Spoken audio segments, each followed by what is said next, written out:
Welcome into Candlestick Chronicles, a 49ers podcast on the Blue Wire Podcast Network. I'm Kyle Madson. I write about the 49ers at NinersWire.com, part of the USA Today Sports Media Group. As always, Chris Biderman is here, and we have training camp to talk about. The 49ers reported today. We're recording this Tuesday afternoon. We got some Brandon Aiyuk news, and we have a position preview for you coming up. But before we get to that, Chris, tell us all about the official uniform of Candlestick Chronicles. I am wearing some cream-colored mesh lamb chops shorts, a new edition received in the mail recently. Currently 108 degrees outside in Sacramento. God, what a great season. You can bet that I am trying to beat the heat in these super cool, comfortable mesh lamb chop shorts. You can get them at sglambchops.com. And if you use the promo code Candlestick20, you will save 20% off on your first purchase. As you know, Kyle, it's basically a requirement at this point for me, just purely from a comfort standpoint. If I'm recording a podcast in the home office, I'm wearing lamb chop shorts, often a shirt, sometimes sweat shorts. Maybe if it's cooler out when we get to football season and into the playoffs, maybe some joggers. My dresser's well stocked with everything. About it. Follow us on social media at sglambchops, and again, sglambchops.com, and use promo code Candlestick20 to save 20% on your order. Hell yeah, love lamb chops. We are also sponsored by Prize Picks, and let me tell you, prizepicks.com/candlestick, promo code Candlestick. You get a first deposit match up to $100. And we love daily fantasy sports here. It doesn't stop during football season. I've been rocking basketball picks. I've been rocking baseball picks. And with Prize Picks Daily Fantasy, it's super easy. You pick 2 to 6 players. You pick more or less on their stat projections. And then you watch the winnings pile up. There are the summer games in Paris coming up, and you will be able to make selections for your Prize Picks entries with the summer games. So whether that is swimming, maybe it's basketball, whatever your bag is, Prize Picks will have entries for it from the summer games. So download the Prize Picks app today and use code Candlestick for a first deposit match up to $100. That is code Candlestick on Prize Picks for a first deposit match up to $100. Pick more, pick less. It's that easy. It turns out I said a word in there that you're not supposed to say, so when we record that read, we will make sure it is done properly. All right. Let's get to John Lynch, Kyle Shanahan, talking about Brandon Aiyuk, and a 49ers training camp position preview. Cornerbacks today. Okay, here we go. Oh boy, I was flustered. Real flustered off that. I messed up. That's okay. Maybe a little bit more flustered than Kyle Shanahan and John Lynch were at their press conference today. He's a pro, folks. With reporters in Santa Clara, in the bowels of Levi's Stadium, with veterans reporting today, Tuesday, July 23rd, as we record this. And the news of the day is that Brandon Aiyuk reported to training camp. I think it was first reported by NFL Network and confirmed by, I saw our buddy Nick Wagner at ESPN reported it. Matt Barrows, I think, reported it also, or at least confirmed it, that Brandon Aiyuk would be in the building. So at worst, at the moment, Brandon Aiyuk is looking like he's going to be a hold-in, attending meetings, being a part of the team, probably not going to participate in practice until he gets his new contract. But to me, and, this is kind of what we saw from Deebo Samuel in 2022, when, he didn't have a contract at the start of training camp, was a quote-unquote hold-in, and then eventually got a contract. To me, this is an optimistic sign. And I know John Lynch, and I think as a public face of, the franchise in this sort of awkward situation, having to answer a whole slew of questions about, a star player not participating in training camp because of contract issues. John Lynch didn't really say anything that would indicate he's optimistic or pessimistic. And I thought it was telling that it was just telling that this is a pretty heated negotiation. There were a couple of times where he noted that, this is not, he doesn't feel any type of way. He didn't want to put anything out there to say, I'm optimistic this is going to get done. He did say it was difficult, and it was one of the more difficult negotiations that they've had. I would say in the moment, they're probably all difficult. George Kittle sounded difficult, right? You remember Mike Silver reporting the Valentine's Day massacre, which was the 49ers' first offer to Kittle before, 6-7 months of negotiations before he ended up signing his deal. Right. And that deal, in hindsight felt kind of benign, but I think in the moment it was probably pretty heated between the Niners front office and Jack Becta, for Becta to call it the Valentine's Day massacre. So I just think John Lynch has a lot of tact, right? Like, it's his prerogative to be kind of stone-faced about negotiations until they get done. And then, if and when they get done, I would imagine it's going to get done at some point over the foreseeable future, whether that's this week, next week, before the regular season. I think it's going to get done, and there's going to be a lot of backslapping and smiles, and we'll look back on this, say, oh, hey, remember how crazy that was? But to me, Brandon Aiyuk being a hold-in indicates to me that we're headed towards a deal. And what John Lynch said today, to me, if you watch the video of the press conference, what was very clear is that this is still up in the air and it's heated. But I would say the most positive development of the day is the fact that Brandon Aiyuk's in the building. And that to me signals that something is going to come at some point.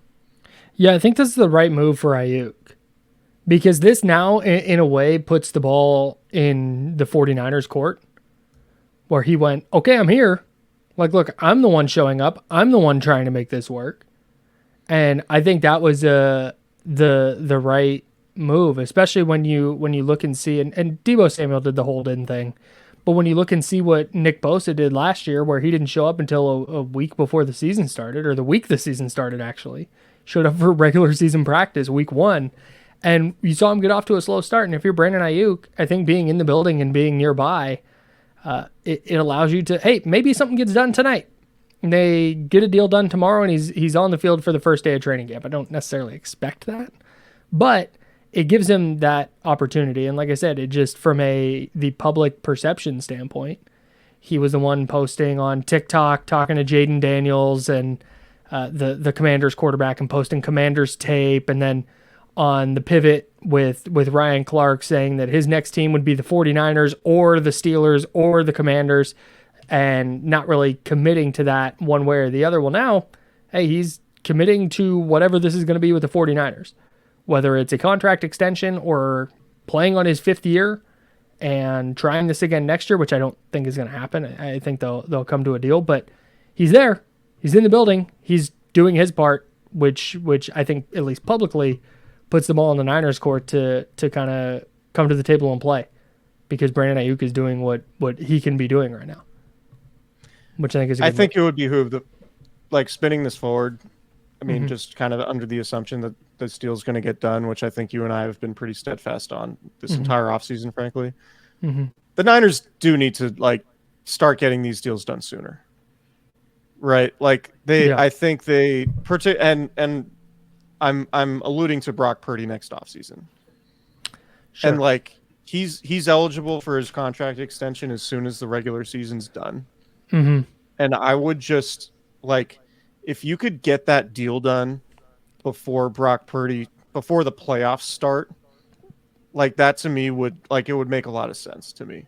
I know, that would be kind of wild for the Niners to be going on a playoff run and him and his agent to be negotiating with Parag Marate to before the playoffs start, all of a sudden it's oh, Brock Purdy's making $50 million a year now. Just do it, man. Just figure, you have all off season to figure out exactly what this is going to look like, right? You're going to be paying Brandon Aiyuk in the ballpark of $26 to $30 million a year for the foreseeable future on average, right? Figure out a way to where you can get Brock Purdy's deal done as soon as possible, because if you beat whoever else is up for a new contract, you'll probably pay less than you would if you waited till July or August. So, okay, so since we're here, I'm looking at this right now, and there may be a name or two that I'm missing, but Tua is a free agent next year. Jordan Love's contract is up, and he's actually holding out this year. So Jordan Love will have a deal in hand. And I thought there was one more. Dak Prescott. Oh yeah. Dak Prescott has a deal that's up next year. Yeah, and that's it. So if Jordan Love gets done this year, the people the 49ers will be waiting out are Tua and Dak, and Tua's might get done this year. So it's not going to be like the Aiyuk situation where there's 19 wide receivers who are going to get top of market money that are consistently resetting the market. I think the Niners probably right now know about what they're going to have to pay. So that'll be interesting to see for sure. And if Purdy leads them to the playoffs and is as good or better than he was last year, I don't know how you're not ready to throw whatever at him. Right. If Purdy's an MVP candidate, you pay him whatever you need to pay him, and then you make it like you make whatever concessions with the roster you need to later on. Yeah. Right. Because the way it's felt with Brandon Aiyuk is like, hey, how can we sign you and fit you into this long-term structure around the other players that we're paying? Mm-hmm. Whereas with Purdy, it's like, man, you just got to pay your quarterback. And you do not want to have to go back to the well to try and draft one or invest a bunch of picks and moving up to get a guy you like. Yep. You don't want to have to pay Purdy instead of trying to go get Dak Prescott or Kirk Cousins hypothetically or whoever, right? Like just pay your guy.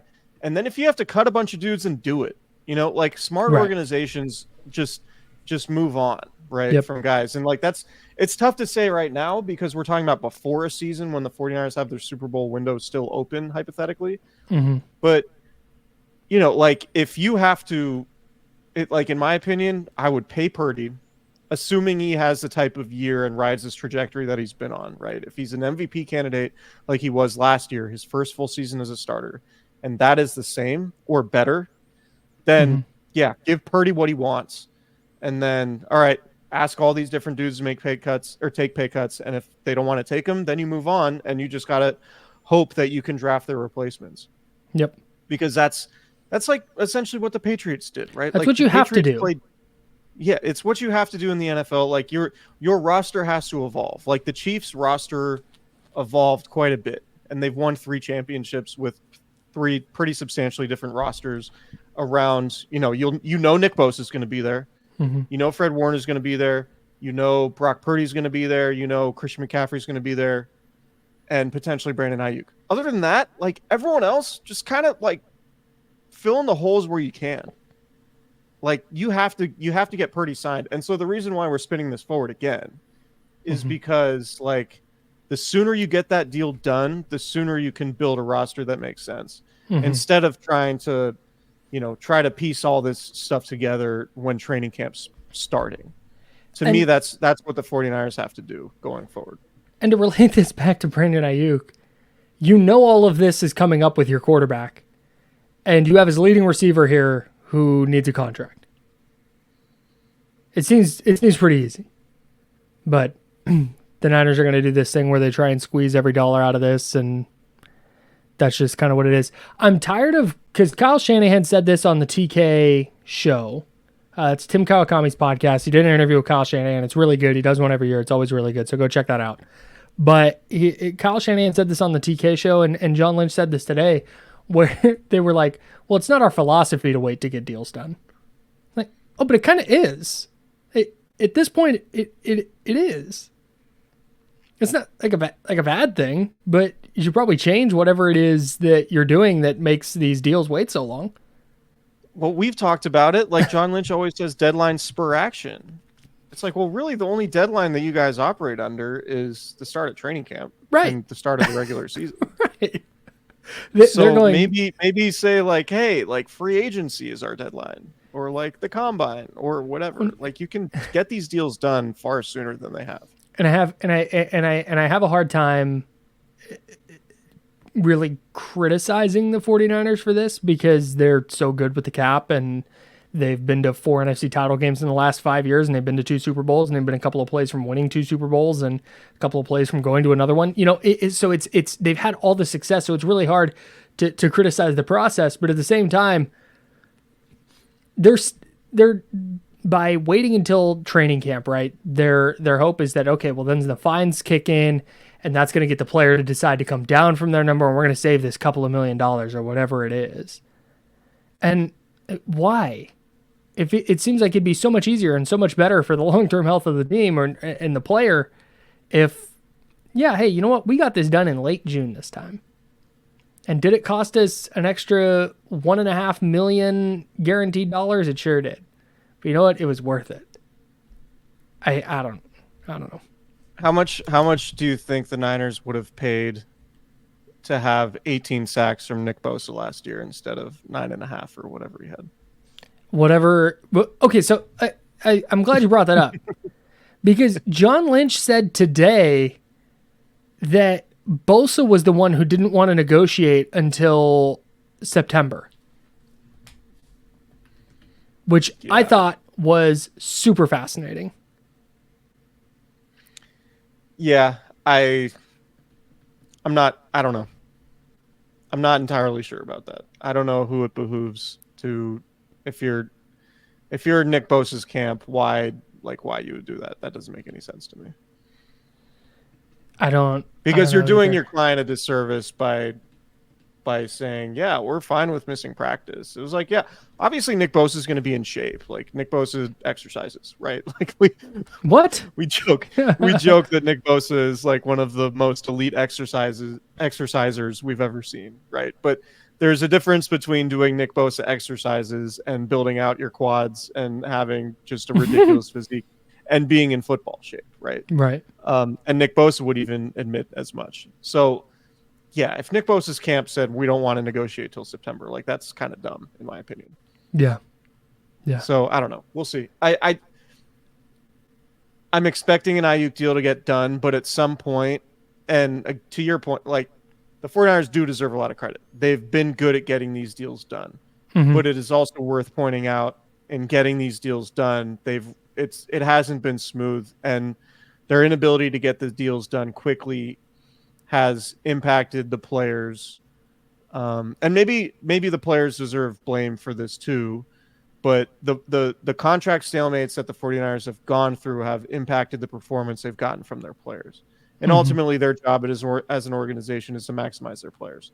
So, like if this Brandon Aiyuk thing leaks into September and Brandon Aiyuk doesn't show up until, the Thursday before week 1, before their Monday night game against the Jets, and Brandon Aiyuk has a 60-catch season and 700 yards and 4 touchdowns, it's going to be a bad look, and it's going to be totally fine to question the process, despite the 49ers' ability to get all these deals done previously, right? And despite all the success that they've had, like it's still fair to question the process that they've gone through. And look, being really good at the cap has allowed them to have a bunch of really good players. The 49ers probably have the best collection of stars in the league and have for some time now. That's going to come to an end at some point, and it's probably going to come to an end sooner because you're going to be paying Brock Purdy next year somewhat, upwards of $50 million a year. But for now, and when you get to that point, you are going to need to pay Brock Purdy early, and you're going to want to pay your better players early. And start building around them instead of trying to just say, okay, we have this roster and we're just going to wait as long as possible because we need this contract to be at exactly this number so we can fit this puzzle piece into this very specific piece that it fits into. Right. So yeah, going forward, I think that's going to have to change. We'll see how this goes, but ultimately the upshot of this, Brandon Aiyuk's in the building, and I think that's a good sign for where his contract status is. Yeah, I'm right there with you. Now, I'll say this. My one caveat on that is if he's on the field tomorrow without a contract. I would be stunned if he's on the field without it. I think he'll be – I think if I were to predict it, Brandon Aiyuk will be standing on the sidelines. He'll be kind of holding a towel around his neck. Nice. Yep. And in some shorts, some sneakers. A play sheet? Oh no. I don't. Probably not a play sheet. Not at this point. Maybe. But they're doing very basic install early on in camp. Getting back to the fundamentals. Okay. Working on their stems. Brandon Aiyuk is here will be a tweet. Spotted Brandon Aiyuk standing on the sideline. Eyeballs emoji. Can't wait. It's going to be great. Or like the chin rubbing emoji. But real quick, before we get to our cornerback preview, I do think the reason I say that is in the 0.001% chance that he's on the field tomorrow, I think it's because he has decided, okay, I'm playing this thing out. And that wouldn't be good. Man, it would be great for the Niners if Brandon Aiyuk would just play on that fifth-year option. But that'd be nutty. That'd be absolutely insane. I would judge him for it. I would judge him. I've seen it suggest. I think Kay Adams suggested that Brandon Aiyuk should just take like a $25 million fully guaranteed 1-year contract and get back to it. It's like when franchise tag yourself. When you could potentially get $70 million guaranteed in this negotiation or whatever it's going to be, like you push for that. Players do everything they can to avoid the franchise tag, and Brandon Aiyuk being like, "Tag me," would be crazy. Unless he did it, he could do give me $28 million fully guaranteed right now, and a no tag clause next spring. That's the only way that happens. But if the Niners are going to give him $28 million fully guaranteed, they'll just land on that number and make the contract longer. Yeah, no, you're right. I'm just saying, Brandon Aiyuk on the open market is getting $30 million plus. Brandon Aiyuk from the Niners is probably getting 27, 28. Yeah. Right. Yep. So that's the only point I'm making. Let's dive into this cornerback preview. We will continue covering the Brandon Aiyuk saga as things unfold. At corner, we have just this position and one more left. If you've missed any of the other ones, go back and check the feeds. They are there. All right, so what we do is we do biggest question, breakout candidate, position battles, and an overall group grade. And the biggest question is, who's the third corner? We know Travarius Ward is coming off the best season of his career. We know Diamador Lenore is coming off the best season of his career. But in the modern NFL, it is very rare that you only have two corners on the field, which means that third corner spot is extremely important. And there's no real... The thing that's interesting to me here, Chris, is there's not like a front runner. There's just this group of players that we'll talk about coming up, but there's no to me front runner for the starting job with Ward and Lenore. I think it's pretty wide open. I think it's fair to say that the third cornerback spot might be the most competitive position battle of camp. Ooh, yeah, I would agree. Because the Niners have, and we'll talk about this, but Isaac Yiadom, Ambry Thomas, Darrell Luter, Rock Ya-Sin, Renardo Green, Chase Lucas, your guy Sammy Womack. They just have a lot of bodies, and if you told me any of these dudes, emerged as the number 3 corner, maybe with the exception of Chase Lucas, I wouldn't be entirely surprised, right? Like Isaac Yiadom is somebody who they seem really optimistic about based on the way last season went with the Saints.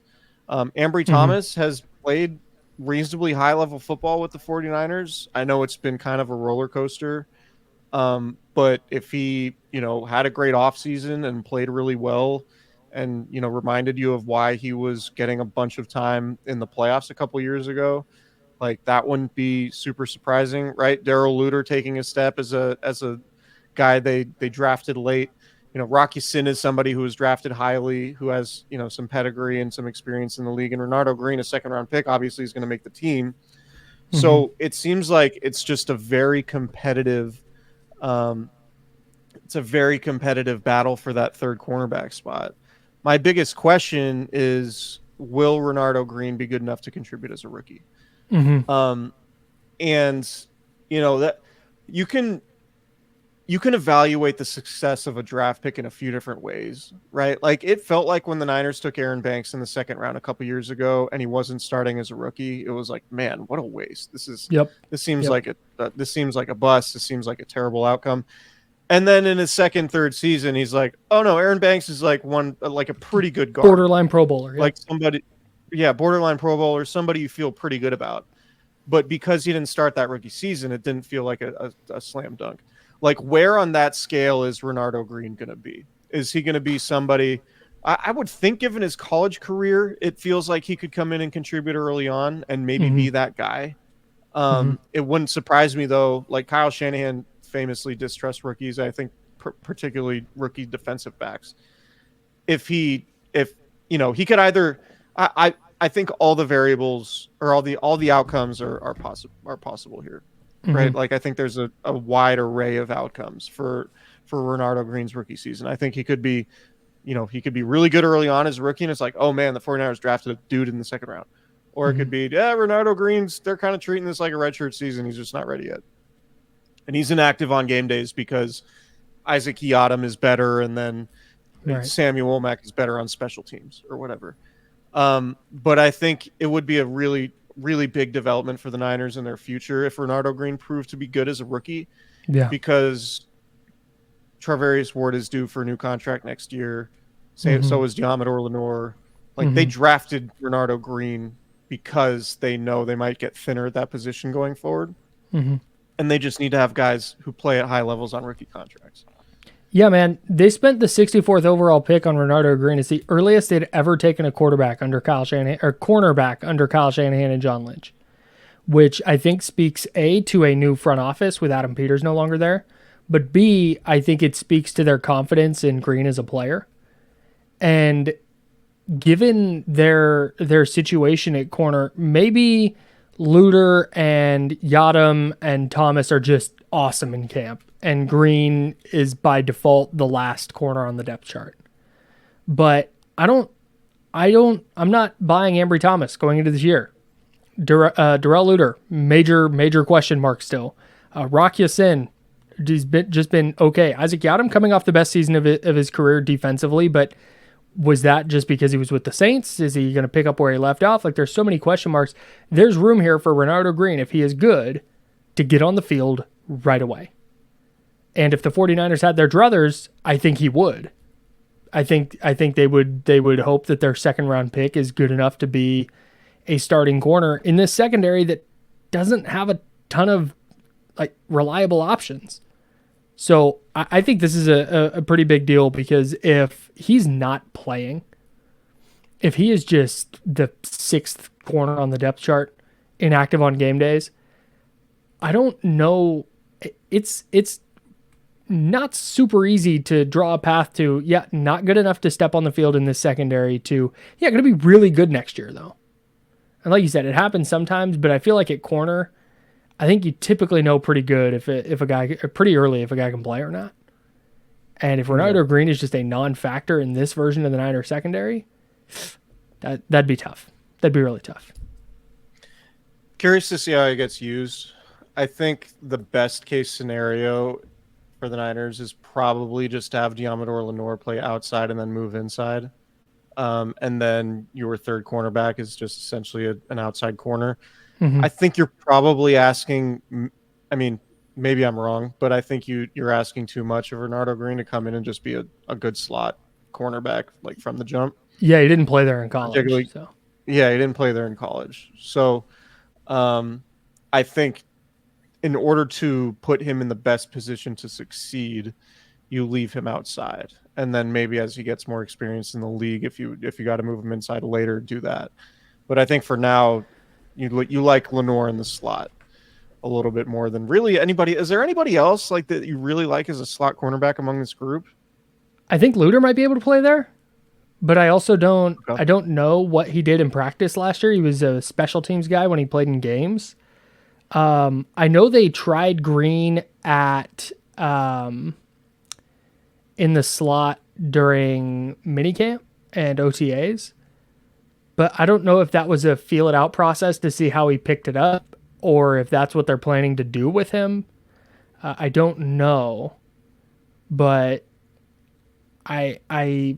it's not Yadam, it's not Yasin. So I think you're right. I think it's probably Lenore in the slot. So they're finding out who's going to play that second outside corner spot. Maybe Sam Womack. I can't believe we forgot Samuel Womack, our guy. Samuel. He's I would watch a 30 for 30 on what the hell has happened with Samuel Womack. Fascinating. I was going to ask you, are you fascinated by but genuinely, this guy, remember, as a rookie in 2022, wins the starting nickel job out of camp. Is the starting nickel corner. Week 3, he gets replaced as the starter, and he has been persona non grata since. He was a healthy scratch at the end of last year. Just a wild career arc for our guy Samuel Womack. And maybe he is. Maybe he's their best slot corner, and they like Lenore outside, and they like Womack inside, and that's how it's going to play out. But given how the last couple of season and 5/6 has gone for him, I don't love his chances. Yeah. Breakout candidate. Who's yours? I think Darrell Luter Jr. might be able to play. The Niners are weirdly high on him.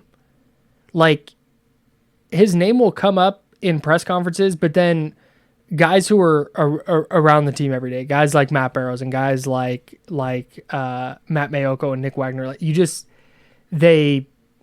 Luter's name comes up like the Niners talk highly of him. So I think, and he was a 5th round guy, which is a little bit of a bonus with this front office. I think it's going to be Darrell Luter Jr. I think he'll be able to play. Okay. All vibes. I don't have any reason to believe that you're wrong. Thanks. But my pick is I don't think the Super Bowl play where the ball kicked off his leg or whatever leading to the muff punt is really going to impact his standing a whole lot. But can you imagine if it did? He just walks in the locker room for day 1 of camp and everybody's like, I don't know. Jaquiski Tartt did not survive the dropped interception in the NFC title game. Well, but so he was due for got Darrell Luter here for you. I'm gonna go with Diamador Lenore, and in terms of breakout candidate, I think Lenore might be on the precipice of a Pro Bowl type guy, right? Or Pro Bowl type. That's the type of breakout.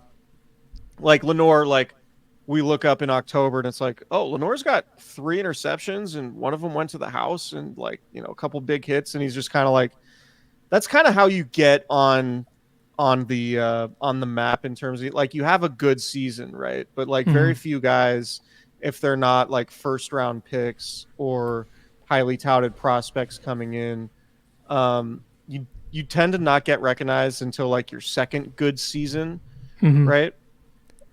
So this year, if he builds on last year, and everyone, all the analysts are who's really good in that underrated player in that Niners defense is Diamador Lenore. I've got the exact scenario. It's before the 49ers play the Seahawks in week 6, and it's Mina Kimes on NFL Live.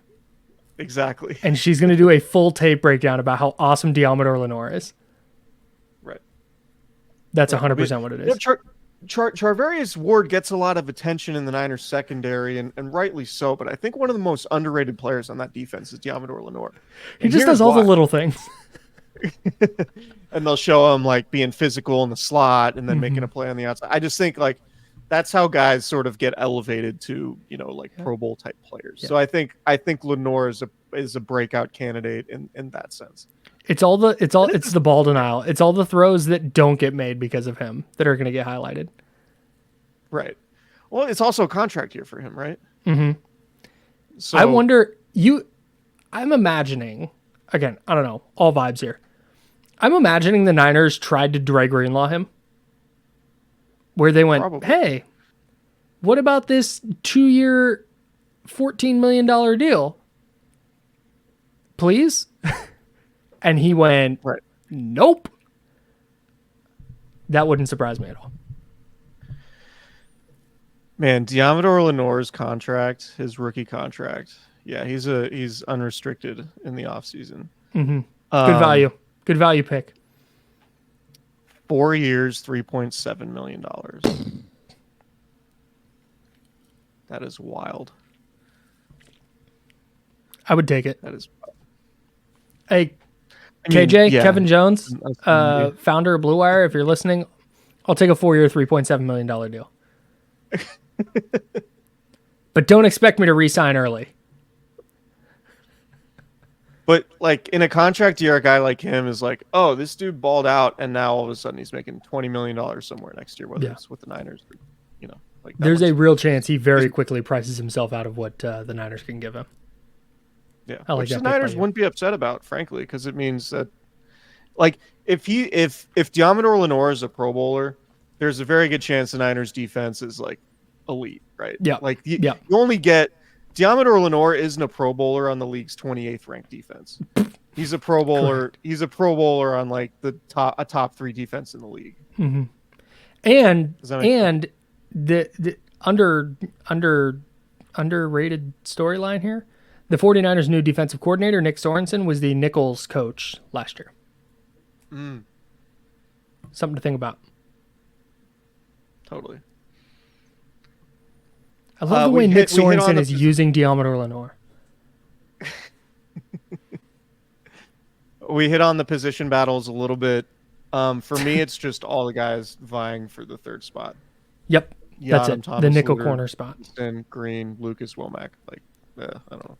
Yeah, and I think the other thing you brought up earlier, is it Lenore and Ward on the outside in base packages, and then Lenore kicks inside with the nickel corner playing outside in sub packages, or is it just Lenore outside all the time with nickel playing the slot, or what? But the third corner is a big deal. What if Lenore's only a slot cornerback? I think that's fine. Like, I think that's way preferable. But you know what I would look forward to in that scenario? What's that?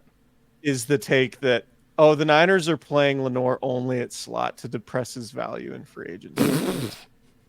If they wanted to do that, they just move into free safety, am I right? Parag Marathe has decided which position Diamador Lenore is going to play. You know what? So they can bring him back on a $4 million a year deal instead of 20.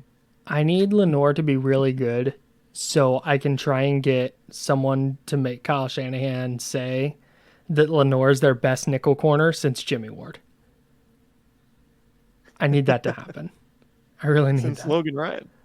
Best nickel corner they've had. He started in a Super Bowl, dude. Logan Ryan was on a boat in Mexico. He's like, I'm going to retire. And the Niners like, do you want to play in the Super Bowl? Would you like to not retire and instead start against the Chiefs?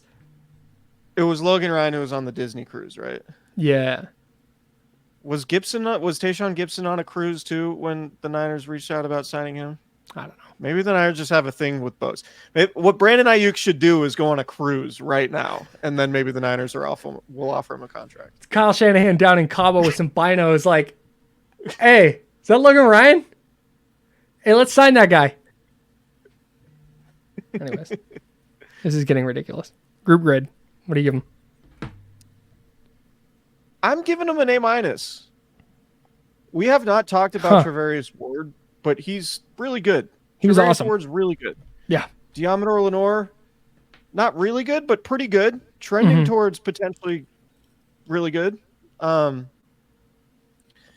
I'm optimistic about what Renardo Green could be. I have no idea what he'll be as a rookie, but I think over the life of his rookie contract, he'll probably be good enough to start and maybe be a high-level starter guy. But I think the low-cost swings on Isaac Yiadom and Rock Ya-Sin and, still having Sam Womack and Ambry Thomas, it's like they're not – what I like about this group in terms of the depth is they're not relying on Ambry Thomas to, be good. We're not talking about Ambry Thomas or Samuel Womack in terms of, like the same way we might be talking about Drake Jackson, right? The Niners are one injury away, it feels like, from Drake Jackson being supremely important. It doesn't feel like the Niners are one injury away at cornerback from, Ambry Thomas being like, oh, this guy might make or break their season. they between Yasin and Yiadam, like taking low cost swings on those guys in free agency, I think makes a ton of sense. And like, I mean, ideally, you would love to do that at every position. Take like guys who have some pedigree, who have some experience in the league, who you like, to make it so like this draft pick who has been up and down and you don't really trust, make it so you don't really have to rely on that guy. I think the depth of those guys changed the conversation for me. So I think that that makes it an A- group for me, just because you have a lot of talent in the starting lineup and you have pretty good depth behind them. It's a B group for me because I'm less certain about all that than you. They might not have a third quality NFL corner on the roster. It might be a scenario where Darrell Luter is the starter coming out of camp, but then it's Ambry Thomas, and then Renardo Green is getting a shot, and then Isaac Yadam's getting a shot. There's just a real possibility that they're scrambling to figure out that third corner position all year, and then Justin Simmons or whoever is their starting nickel corner by the time the playoffs start. So that's disrespectful to Justin Simmons. I didn't mean that. He's a really good player. And he'll have a job well before the playoffs, but I'm going to give it a B because the top end is very good with Lenore and Ward, and maybe Green or Luter or Yadam are really, really good, and they're just three really high quality corners with some good depth, and it's an A group. But I can't get there because everything behind Lenore and Ward is a pretty significant question mark still. You sound like somebody who's been burned by Drake Kirkpatrick and Ambry Josh Thomas. Norman. That's crazy. I can't believe Drake Kirkpatrick played for a team that went to the NFC title game. That was wild. Just totally nuts. So your take here is essentially that iron might not sharpen iron when it comes to the competition for the backup spot. I'm skeptical. That's all. Fair. But brick by brick, you know. I mean, right. We don't all have to be football guys. We don't all have to believe that iron does, in fact, sharpen iron. Totally. Yeah, I think everything you said is fair. I just think, like, of the how many guys are in that group? What, 6, 7 guys in that group? One of them had, like, you would think if you have 6 guys competing for a spot, at least one of them would prove to be like a viable guy worthy of playing time. No doubt. So you hope. We'll see. You'd hope. All right, A- for me. B for you. We know who the fans are going to rally behind on this grade.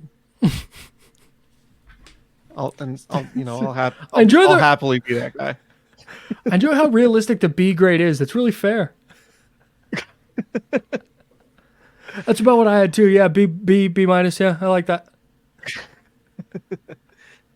It's a good group, but I do think it's worth reiterating that the third cornerback spot is probably the most heated battle on the roster. This is the most optimistic I've been about a Niners cornerback room, like top to bottom, I think, in the Kyle Shanahan era, where there's a chance that they just have 5 NFL corners on the roster, which would be crazy. That's really hard to do. Yeah.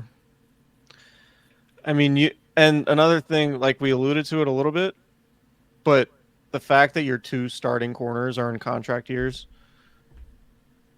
like that could just NFL players tend to play really well in contract years. So, you know, man, if they get a bounce back season from Nick Bosa and Leonard Floyd is Leonard Floyd and gives you 9 sacks, and you have 2 Pro Bowl to All Pro caliber corners with a third good starting corner, that could get crazy. But Niners might be good, man. Niners might make some hay in the NFC. You know what? This might be, and we can save this for another pod, but this might be the best roster in football. Oh, wow. Going out on a limb, huh? Team coming off a team that had the lead in overtime in the Super Bowl might have one of the better rosters in the NFL. I'm ready to go there. All right. Hey, keep your eye out. Watch this space. That's all I'll say. Watch this space. Keep downloading the podcast. Subscribe to YouTube. Because you might stumble across a take that the Niners have one of the best rosters in the NFL. You might catch us out on one of these limbs. Niners are going to be pretty good. That's all for today's episode. Yeah, make sure for more of that amazing content, hit the thumbs up button on the YouTube video. Subscribe to our YouTube channel. Please do. 5-star reviews wherever you listen to your podcasts, Apple, Spotify, we're there. And we appreciate everyone coming for the molten lava takes that we bring to you here on Candlestick Chronicles. Totally. We'll see ya. Goodbye, everybody.